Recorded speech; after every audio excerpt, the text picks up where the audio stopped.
జై సీతారాం.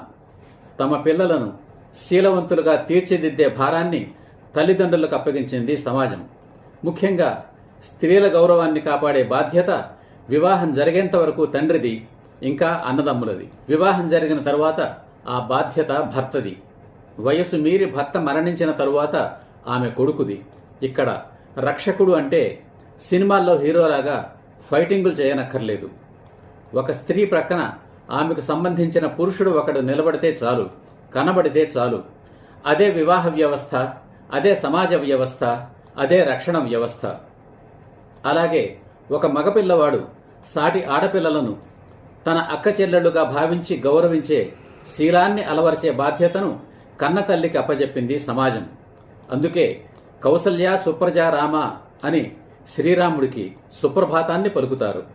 అలాగే అక్క తల్లితో సమానం, చెల్లి కూతురుతో సమానం. తప్పు చేసిన వాడిని లంజ కొడుకు అని తిడతారు.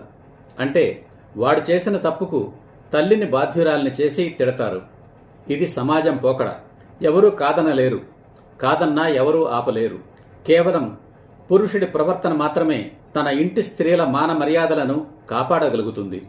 అందుకే ఏ పురుషుడైతే తన ఇంటి స్త్రీల మాన మర్యాదలను తన ప్రవర్తన ద్వారా నిరంతరం కాపాడతాడో అతడే శ్రీరామచంద్రుడవుతాడు. ప్రతి పురుషుడు శ్రీరామచంద్రుడుగా మారితే అదే రామరాజ్యం. ఆ రామరాజ్యం సీతమ్మలకే సాధ్యం. Male rule fail, female rule hail. శ్రీరాముడి భార్య అని తెలిసి సీతను కామించాడు రావణాసురుడు.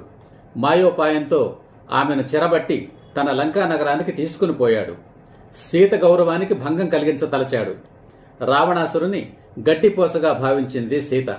వాణ్ణి దూరంగా ఉంచి తన గౌరవాన్ని, తన భర్త గౌరవాన్ని కాపాడుకున్నది. రావణాసురుని సంహరించి తన గౌరవాన్ని, తన భార్య గౌరవాన్ని నిలబెట్టాడు శ్రీరాముడు. అహల్యను కామించిన దేవేంద్రుణ్ణి శపించి తన గౌరవాన్ని నిలబెట్టుకున్నాడు గౌతముడు. శ్రీరాముడు తన పావన పాదాలతో తాకి అహల్యకు అంటిన పాపం ప్రక్షాళనమయ్యేలా అనుగ్రహించి అహల్య గౌరవాన్ని ఇనుమడింపచేశాడు. ఆమె కాపురాన్ని పునరుద్ధరించాడు. ద్రౌపది గౌరవానికి భంగం కలిగించదలచిన కీచకుడిని, దుర్యోధనుడిని, దుశ్శాసనుని వధించి భర్తగా ఆమె గౌరవాన్ని నిలబెట్టాడు భీముడు. తన గౌరవాన్ని కాపాడుకున్నాడు. ఇవన్నీ అందరికీ తెలిసిన పురాణ గాథలే. ఆయా గాథల వెనుక ఉన్న శీలం లేదా గౌరవం అనే భావనయే మహిళల ఆత్మగౌరవం. అదే ప్రస్తుతం మన చర్చనీయాంశం.